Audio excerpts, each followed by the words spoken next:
everyone, welcome back to Dutchman's.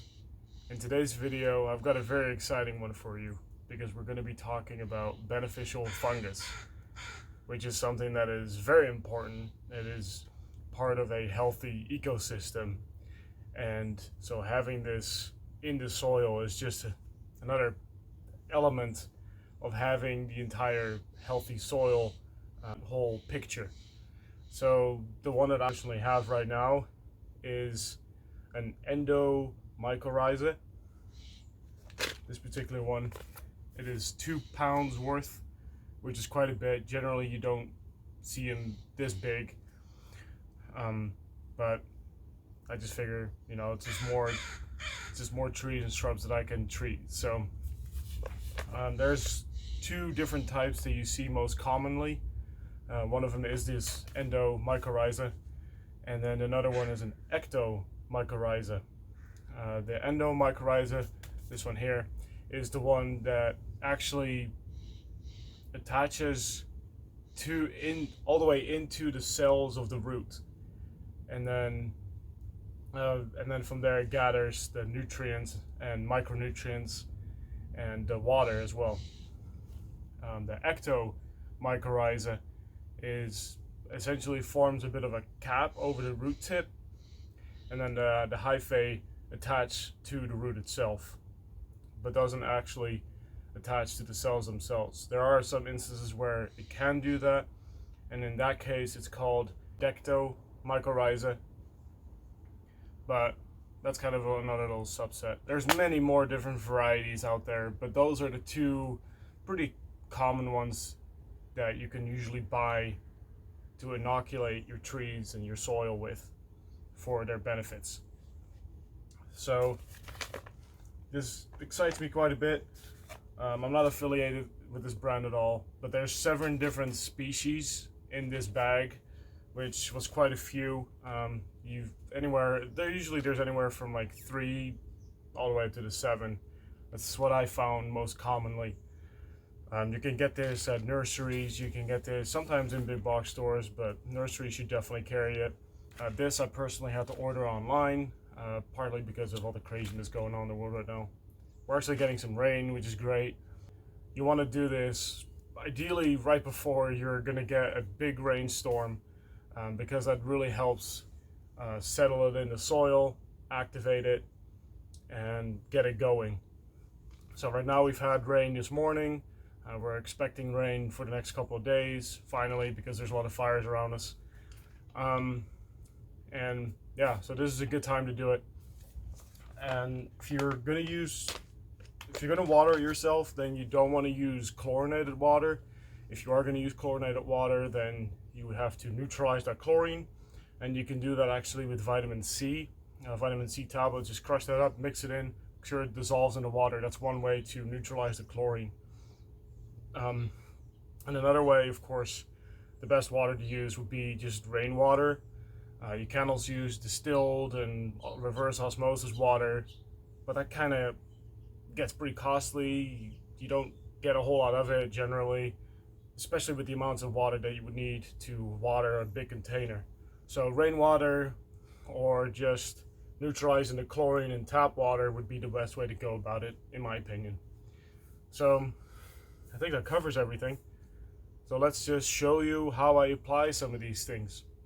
With some of my plants, I've already mulched them, but I'll show you how you can still get it in there, because ideally you want it to be on the roots. That's another reason why you would want to do this right before rain, because so it can really just soak into the soil, get to the roots, and start working.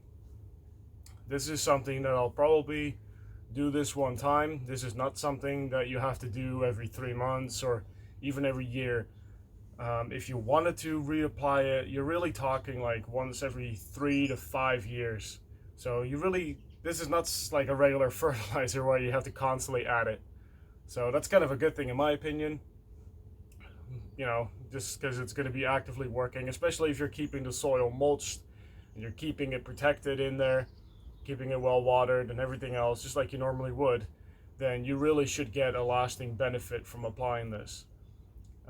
I'm going to be doing this on my outdoor trees, but I'm even going to be doing it on my house plants, So it's really going to be essentially everything that has soil in it.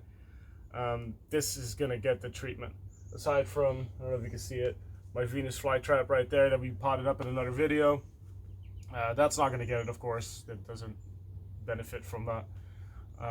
Also, of course, orchids don't get it, air plants don't get it, you know, just anything that has soil, that actively uses the soil to grow and stay healthy. Those are the ones that are going to get this mycorrhiza. So I'm very excited for this.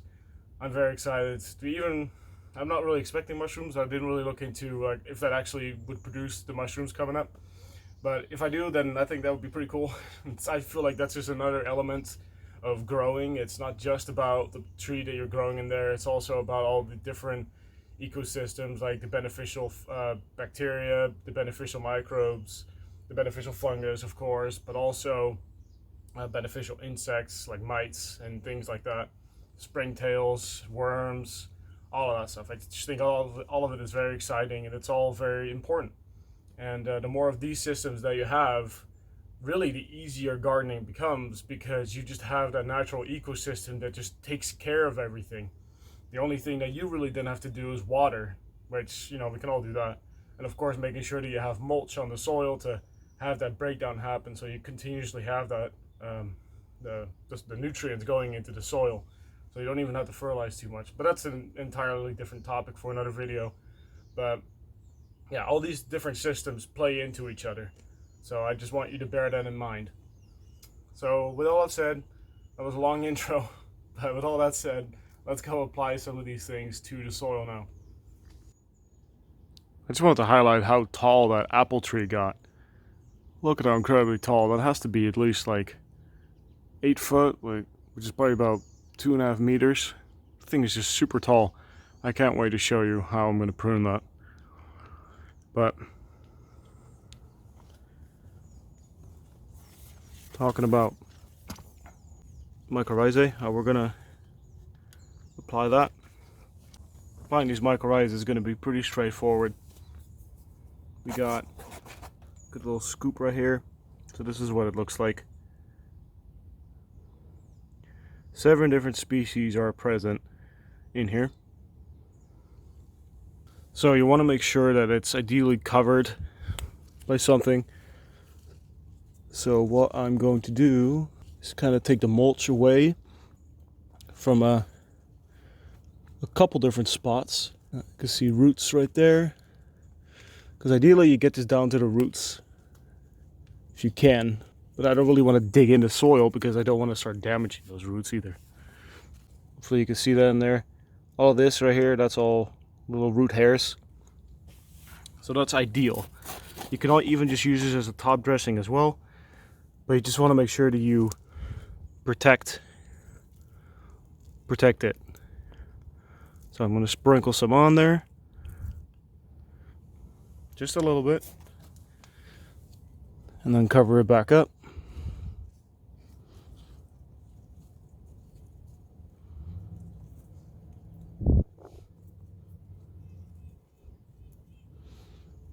And then ideally, here pretty soon you water it in, it gets rained on, something like that, because that water is going to help activate it. And I'm going to do that for probably 3 spots around here. I'll just take 3 corners, and then from there it could just spread to the entirety of your soil. Oh, look at that little worm. These are more than likely composting worms. I use European night crawlers in my soil, which we're gonna go much more in depth about that when I make my soil video. A little bit goes a long way. Just with fertilizers, you don't need a whole lot of this. You can even scratch it in a little bit, scratch it into the soil. That's kind of what I'm doing right now.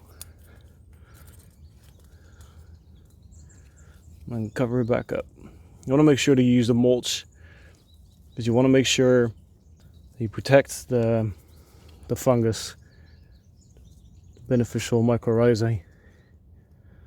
They can be quite fragile, especially sunlight, so it's important that you cover it back up. I'm using about a teaspoon, half a teaspoon, somewhere in that range. I'll even top dress with a little bit as well.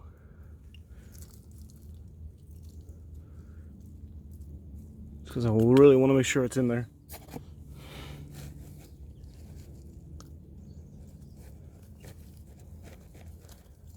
All right, scratch it in.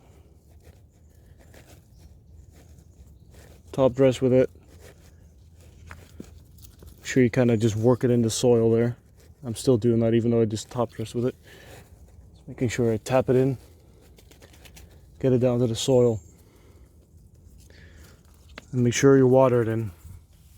Another example I'll give you is with this lemon tree. So you can go about applying the beneficial fungus several different ways. And I'll just show you another way you can do it. So the other way would be to just poke a hole.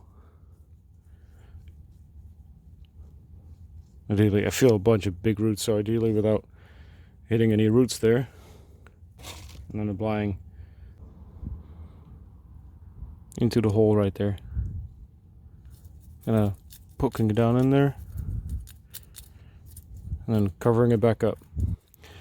I don't like this method quite as much because you're essentially disturbing roots, and prefer not to do that. I prefer to just put it underneath some mulch, but in this case I don't really have, I do have a bunch of mulch, but it's not quite as easy. So I'm just gonna gently push some of this off to the side. And then once I start feeling resistance from the roots and things, that's when I stop. All right, another third teaspoon. Realistically, if you didn't have as much of it, then you wouldn't even have to use that much. A little bit goes a long way, like I said earlier. Just use whatever you got available. I have quite a bit of it, so I can easily get by adding that much, but you don't have to. Again, I'm making 3 holes. Now I just need the rain to come in and water it all in. So next I'll show you some indoor trees, indoor plants. I picked this majestic palm as an example because it is really the perfect scenario, whether it be indoor or outdoor. Because right now I actually could use a little bit more soil. So what I'm actually going to do is just take out all of these bark pieces here, and then I'm going to add some more soil to it, which it's essentially just shredded up fir and pine bark with some charcoal in it. I'm not worried about the charcoal tying up nitrogen or sucking up anything because it's going to be on the top and it's not going to be mixed in with the soil itself. So I'm going to start by taking off all of that pine bark. So even the little itty bitty snails in here. I noticed that those were on the palms when I got them, but I just never took them out. Those snails. So it's looking like this might actually already be some mycorrhizal action going on in here. Which would make sense because it's underneath a bunch of mulch. So that's creating a pretty good environment anyway. You can see worms coming through here, which is great. I'll be highlighting that in another video, what I actually add to my soil. But spoiler alert, one of those things is in fact composting worms. I also dug in some banana peels in here, in the little corner right here. That's why there's a dip. It's another thing that I'll sometimes do. It's not necessary, but as long as you bury it deep enough, you won't have any problems with fungus gnats or anything like that. And it adds more nutrients to the soil, and it's something for the worms to eat. Now, If you were only using small bark pieces, then you could have just put it right on top. But since these pieces of bark are pretty large, this is the reason why I'm taking them off. Okay, add some of this to it.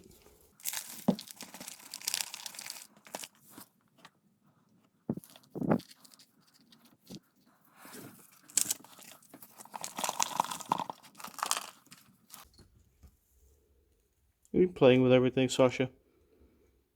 Sasha. Got about a teaspoon there.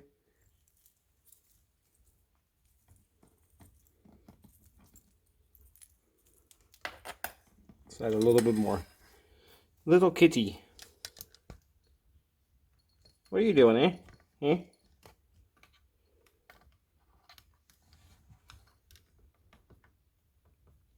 Yeah. The cat's playing with the tripod. Okay, so that's just a little over a teaspoon, and that should do it. Alright. So now all that's left is adding all that back on top. The bigger chunks of mulch. Alright. So all that's left now is to just water it in. Alright, so one last area that I want to add some mycorrhiza to is just extra soil that I've got sitting around. It's always a good idea to add it to that, you know, because that way it can just kind of absorb and mature as it's just not being used right now. You'd want to make sure that you add water to this as well, just to make sure that it stays moist. Yeah, so with that said, I'm going to add a couple teaspoons to this. Sprinkle that on top.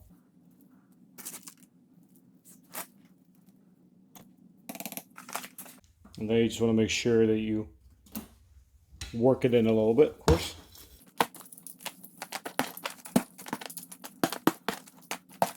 I guess it's also a bit of a sneak peek of what my soil looks like. I really want to make a soil video on exactly what I put in it, how I make it.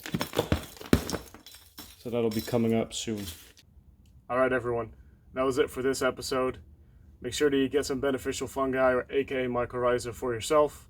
Just a quick recap, make sure that you don't use chlorinated water. If you do, get some vitamin C to kind of neutralize that chlorine. You can also let it sit for a while, but I'm not sure if that takes out all the chlorine. So vitamin C is probably a better route to go. Don't over-fertilize, especially with phosphorus fertilizers, as they can actually harm the beneficial fungus. And also, ideally, you do this right before a rainstorm if you're doing this outside, because rainwater is going to be the best. So, I hope you enjoyed.